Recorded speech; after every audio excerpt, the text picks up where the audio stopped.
Thanks so much for joining us. We're going to wait just 1 second to get started.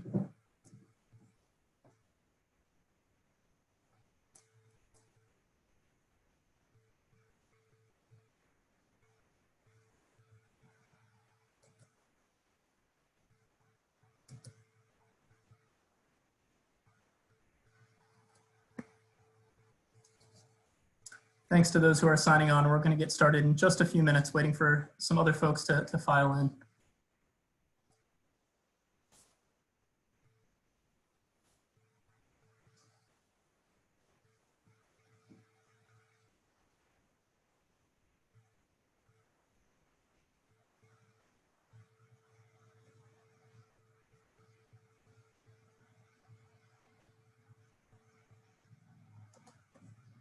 Okay. I think we can go ahead and get started. It looks like we've had some folks who've been able to join us.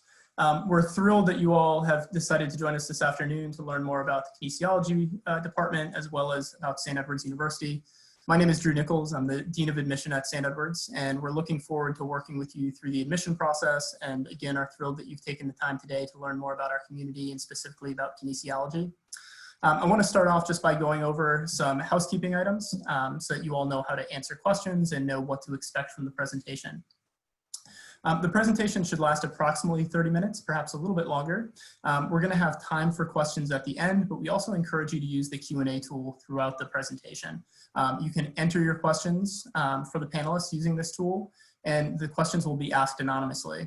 I will do my best to answer questions throughout the presentation as they come up. Anything I'm unable to answer, I'll wait until the end and let Dr. Ballard handle that. And anything that I think would be good for the entire group to hear, I can wait to ask until the end as well. So I want to thank Dr. Kristy Ballard for joining us today. Dr. Ballard is the chair of the kinesiology department and has agreed to join us this afternoon to share a little bit more about what you could expect if you decide to come to St. Edward's and pursue kinesiology. So without further ado, I'm going to turn it over to Dr. Ballard to get started. Hi, welcome. Thank you for joining us today. Like I said, my name is Kristy Ballard. Most of my students call me Dr. B. I'm excited because we are undergoing a few changes in the Department of Kinesiology. Starting this fall, we will now be housed within the School of Natural Sciences.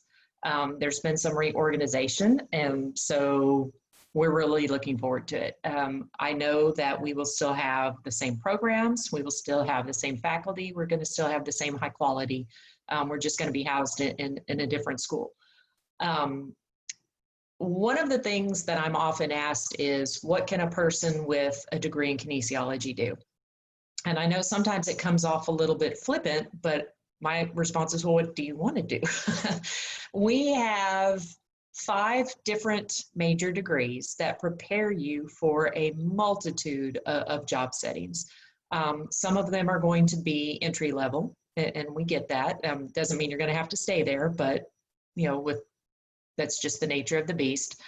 But also, we were very deliberate in the development of our majors to not only give you the skills that you need for those entry level jobs, but also to make sure that you are achieving the requirements that you'll need if you decide to go on to grad school. 3 of our programs are definitely set up with that end in mind, but we've worked very hard to make everything fit. So in a minute, I'm going to talk about our different major degrees and also our new minors, and I'm really excited that we have 2 new minors to introduce this year. Next slide, please. Before I get into those, I'd like to talk a little bit about our full-time faculty. We have 4 that come to us from a broad background. Dr. Alisea comes to us from California. She has a very strong background in the social and psychological issues associated with kinesiology and physical activity. Dr. Adahedi comes to us from Florida. He has a strong background in personal training and how the body responds to exercise. Dr. Noor, we tease that he's been with us since the school opened, but he has been here for quite a while and he has a wealth of experience. His background is in sport management, and Not only did he serve as St. Edward's head baseball coach for quite a few years, he also served as the athletic director. So he is bringing in a wealth of knowledge to his classes. I'm kind of the jack of all trades. I've taught a lot of the courses that Dr. Alisea has taught. My background is in education. My grandma used to joke around that she had a granddaughter who liked to teach people how to teach, and that kind of has stuck with me. I enjoy teaching my students how to do things, not just giving them the background knowledge or the theoretical, but also giving them that hands-on experience to do things. The four of us listed on this slide also serve as academic advisors. So once you pass your freshman year, you will get one of us, and we meet with you a minimum of once a semester to go over your schedules, to go over your progress, to talk about, are you still on the right track? Is this still what you want to do? And we're here at your disposal. Now, while we may be the full-time faculty, we also have some adjuncts that I'm very proud of. A lot of our more athletic training-based classes, the safety and first aid, the prevention and treatment of injuries, are actually taught by practicing athletic trainers. They are members of the St. Edward's community, and they're out there living those classes every day. So we've got some very high quality instructors that you'll have. Next, please. I put up here unique courses because I know from my own personal experience, I learned best in the classes where I got to get down and dirty. And so we try to have at least a few elements in every class where you'll get some hands-on experience, but I put these up here because I think you get something out of it. The safety and first aid class, at the end, if you successfully pass everything in the class, you will receive first aid certification, and that's something that looks nice on a resume.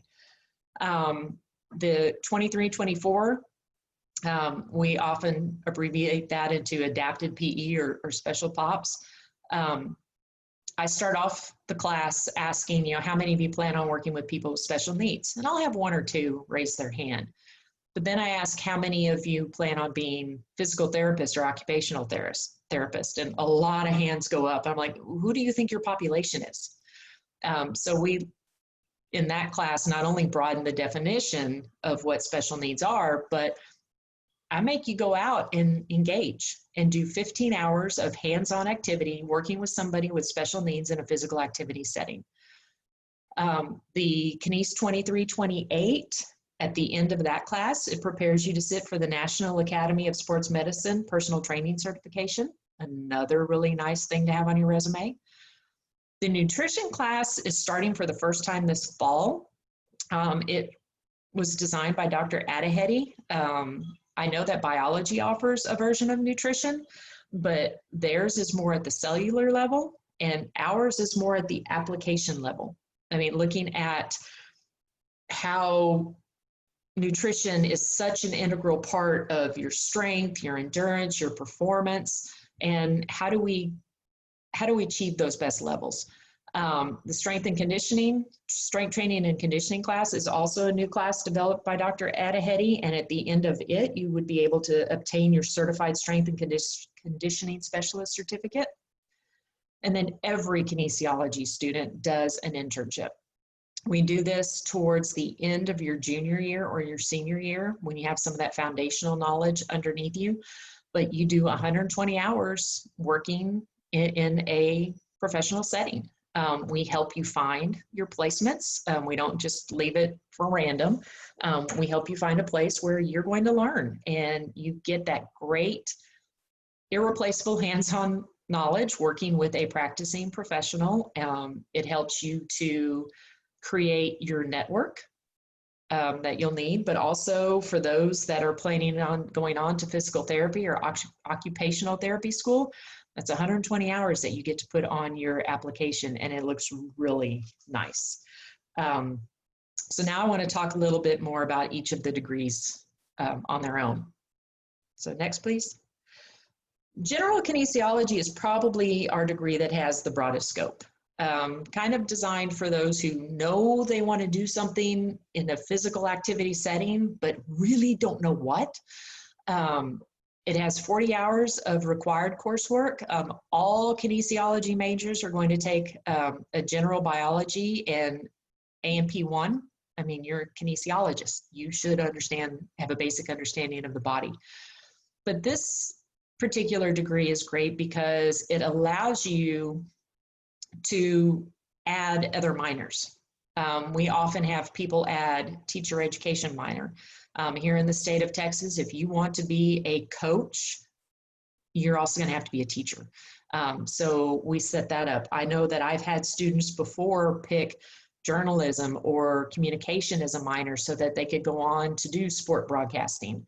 I recently had one who picked psychology as her minor because she wanted to go on and be a sports psychologist and work with elite athletes. But this degree has a lot of flexibility to it. Next. The pre-physical therapy, as I said earlier, we were very deliberate in how we set up this degree, our pre-occupational therapy degree, our athletic training degree, and our sport management. Most of those, if you want to advance, you're going to need to go to grad school. So we looked at some of the top PT schools in Texas and in the nation to see what are courses that they require for entrance. So you'll have your 36 hours of required kines coursework, but you also have those other outside classes that most PT schools require, like the 2 biologies, A&P 1 and 2, chemistry, physics, statistics, psychology. We put those all into the mix so you don't have to worry about it. We do, though, encourage our students to start looking at what schools are you really interested in going to. And if you see that 4 out of the 5 require medical terminology, well, then let's knock that out. Let's get that taken care of. So there is still a little bit of flexibility, but we really try to make sure that you're getting everything that you need. And I put the physical therapy organization on this slide just because it was the first one that came up, but you do not have to be a PT student to join it. It is student run. They are very active. They try to meet at least once a month. They bring in students who have already gone through the program and who are already admitted into PT schools, into OT schools, so they can talk about their experiences and offer advice. They have volunteer events set up throughout the semester so you can get some more of those hours that you're going to need to apply to PT school. They do campus tours. I know they've taken students to St. Augustine and to Texas State up in Round Rock, so you can see the campus and meet with it, the admission specialist. But they're very active, and anybody who's going into a health-oriented field is more than welcome to join. Next. Occupational therapy kind of evolved out of the pre-physical therapy. When we first designed this program, most of the OT graduate programs required physics. They've kind of are moving away from that, and many are now requiring chemistry instead. So starting this fall, you will have the option of taking physics or chemistry. You are not now you're not now required to do both. However, as I said with the previous degree, if you're looking at OT schools and they say that they want you to have both, then you really should probably do that. Next. The sport management, this is a really fun one, I think. I mean, the sport management field is huge. I mean, there is sports marketing, there's facility design, facility management, finance, planning, human resources. There's so many different options that you can go into. We have set this up to where you do have to get a minor either in business or management. And if you're not sure which one really is more appealing to you, there are some classes that are required for both. For example, Business 1301. So you could get into it and kind of have an idea. Entrepreneurship is also one that's required for both. But we also, we have a good relationship with the Monday School of Business.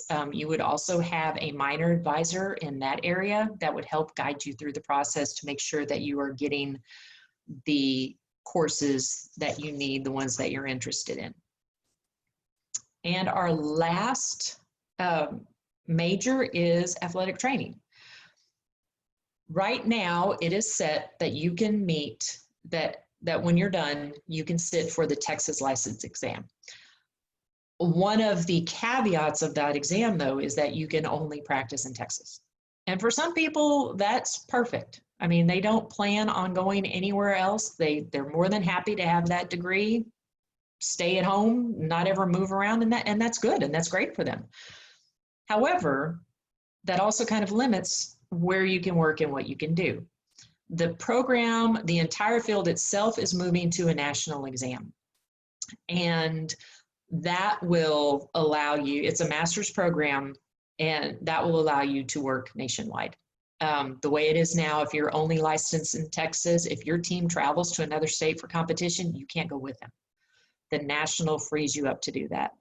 We are, as I said earlier, we work really closely with our athletic training staff, and we have a new head athletic trainer. And one of the things that she wants to do this year is revamp the program. It will still give you a lots of hands-on experience. Those 6 different practicums, you get to go out and work with our athletes. You are there during practice. You are there before practice to get them ready. You're there after practice to get them their therapies that they need. You travel with the teams. It's a very, I'm trying to think of the word I want. It's very engrossing. I mean, it's a lot of hands-on, and you really get to figure out whether or not this is what you want. And it's not just sport teams anymore that are using athletic trainers. I found out a few years ago that the military is a huge employer of athletic trainers.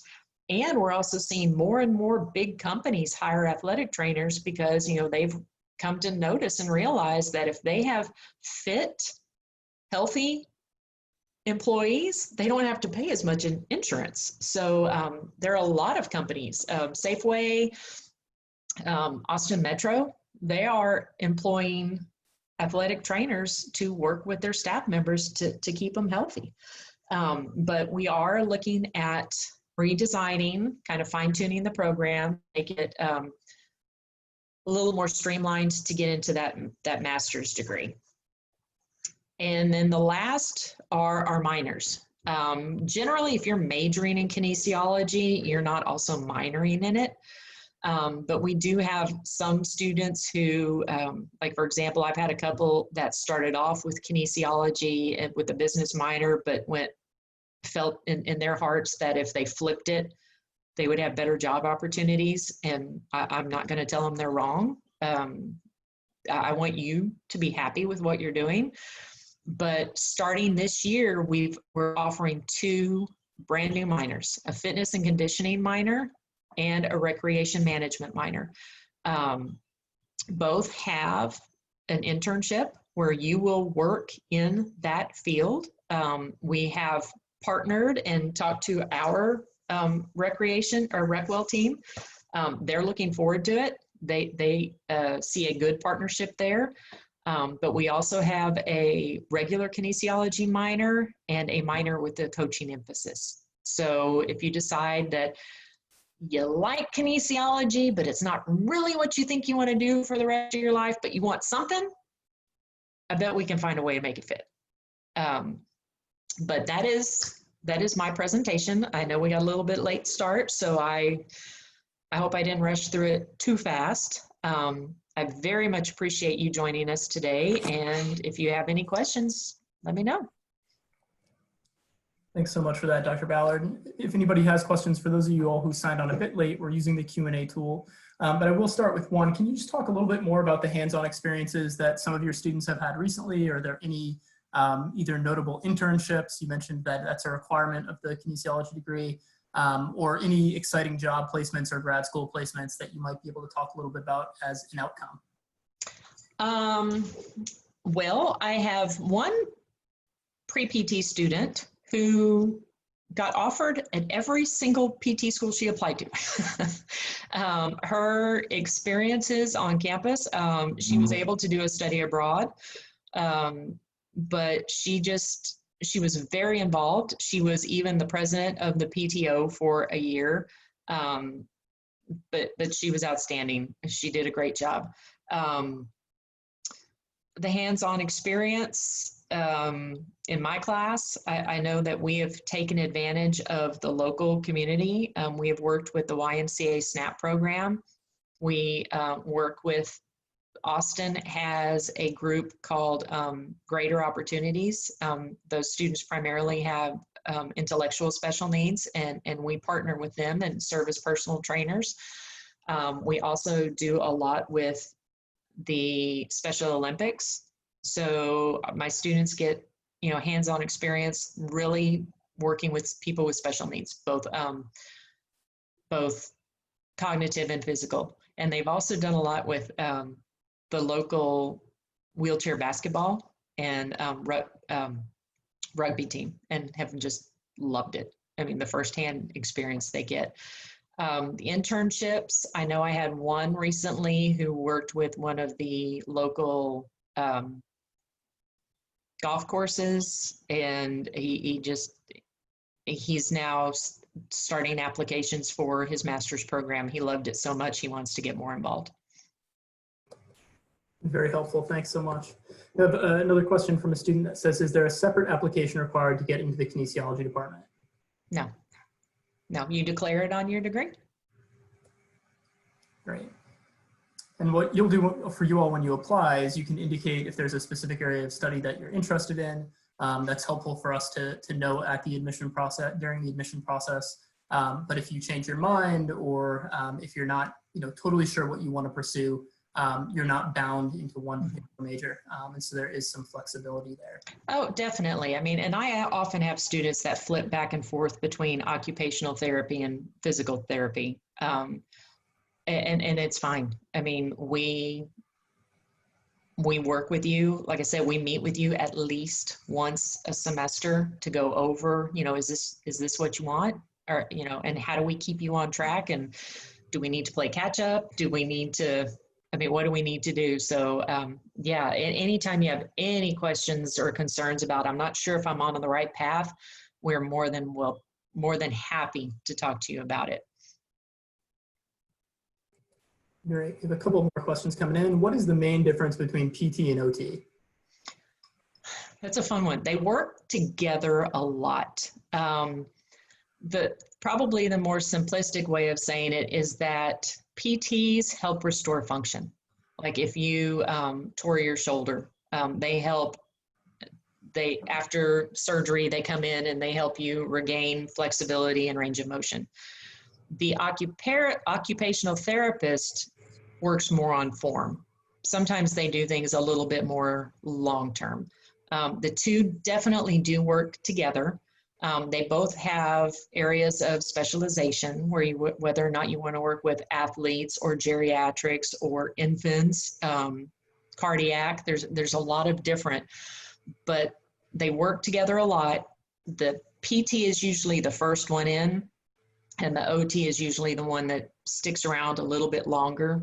Like if you had an amputation, PT is going to come in to make sure that you have got your range of motion, as much strength. The OT is going to come in and teach you how to now do things in a different way. Great, thanks. Another question that asks, are the physical therapy internships on campus, or are they at a different location? Different. We don't have any, when you do a PT internship, you will do it with a PT clinic. We have a list of places that we've worked with in the past. I know that's one of the things that the PTO is doing as well, is creating a database of places that have been really good, really helpful, really welcoming of students. And you're not limited to doing your internship in Austin. I mean, if you go home for a summer and you want to do your internship there, we can work with you. We've had people do it in other states. I mean, we had somebody do an internship in Disney World. We had 2 do internships in the state of New York doing basketball camps back at home. So your internship is pretty flexible. I think that's a great point. And for those of you all who do decide that you want to stay in Austin, obviously Austin as a city has so many different opportunities. And I think one of the things I often tell students who I'm working with is that Austin's a place that really appreciates young people. And I think historically we've been just a large college town. We've kind of grown up into a larger city recently, but it's the type of place where when you're looking for that first job opportunity or that first internship, people are really going to be able to, or willing to take a chance on you. Mm-hmm. So, all right, well, any final questions before we wrap up for the afternoon? Okay. Well, thanks so much to Dr. Ballard for spending some time with us this afternoon. Sure, and if any questions pop up, don't hesitate. My email's on there. I check it periodically, and I'm more than happy to answer any additional questions. Perfect. Thanks so much for that. And same goes on the admission front. We are excited to work with all of you, regardless of where you are in the process. So please don't hesitate to reach out to us and let us know what we can do to be helpful. And our email address is located on this last slide as well. So again, thanks so much for taking some time in the Friday afternoon, and also thank you for your flexibility in our delayed start.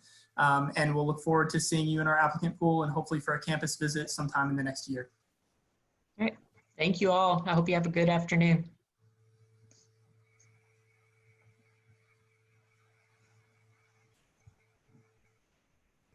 Did I go too fast?